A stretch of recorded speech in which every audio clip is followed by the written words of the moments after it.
I then got my parachute ready and considered a parachute jump. And looking down from whatever it was, 5,000 to 10,000 feet through thick cloud, not sure whether I was over land or sea, and knowing that people wouldn't know where I was if I did jump, I thought better of it. That's Sir Richard Branson spoke to CBS News back in 1987 about the harrowing end to his transatlantic hot air balloon crossing.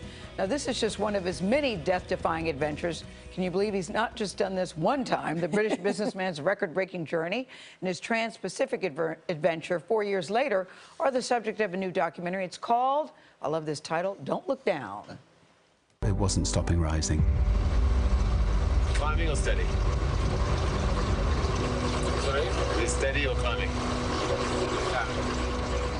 A moment ago, you know, life felt fantastic, and now it looked like it was, you know, it wasn't. We were potentially coming to an end. Sir Richard joins us now for an interview that you'll see first on CBS This Morning. Good morning and welcome to the table. Morning. We will talk about Don't Look Down in just a second, but I know you follow politics in this country. Some say we've had our own Brexit here, but I think it's important to point out that there are millions of people who are very happy this morning about the election of Donald Trump. There are still others that are in the fetal position. You were a Hillary Clinton supporter, and you wrote the other day on a blog, now is not the time to create more division. We do have to accept the outcome of this election. Where do you think America goes from here? A lot of people are doing the hula. They're very happy. I think the President of America is also partly President of the world. And I think that people outside America are very concerned about some of the sort of global issues that have come out from this campaign. So, for instance, I believe, as I think most sane people in this world believe, that the world has a real problem with global warming. We now have a president in America who does not believe in global warming. And so business leaders worldwide are going to have to step into the breach and make sure that we continue to invest in creating thousands of jobs to try to protect our world. Otherwise, our grandchildren and even our children could have real problems. So, you know, universal health care. I mean, we have an organization trying to get universal health care to the many countries in this world that don't have it.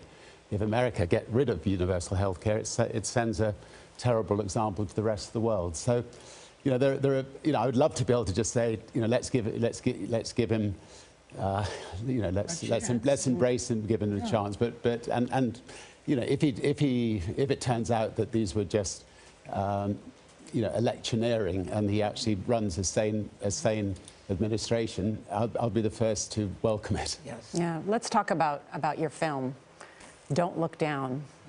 How did you become an adventurist? I started by having one second-hand 747 and an airline called Virgin Atlantic, and I needed I needed to put it on the map. So, and we did it in a fun way, sort of trying to break records. And then I got sucked into the actual challenge of, you know, trying to be the first to cross the Atlantic in a hot air balloon or the Pacific or going around the world. And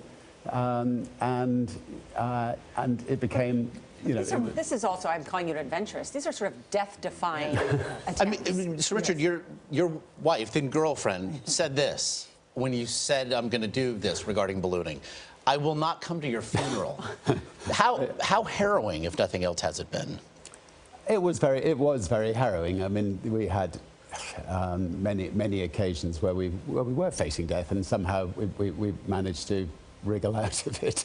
But I was young then, and you know, when you're young, strangely, you'll do mad things that maybe you won't do when you're older. Well, you're not as young as you used to be, but yet your philosophy about this still has not changed. Now, look, I think, you know, you do only live once, and you should live life to its full. And you know, some of the most exciting moments in my life have been these adventures, and I'm now doing these adventures with my children, my adult children, and they're dragging me along. So.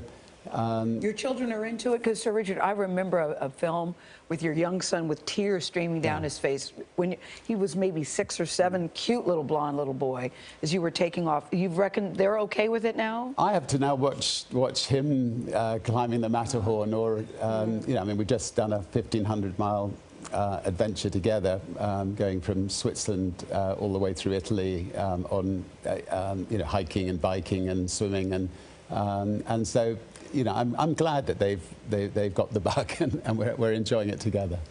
Don't look down is a great metaphor for many things, I think, don't you?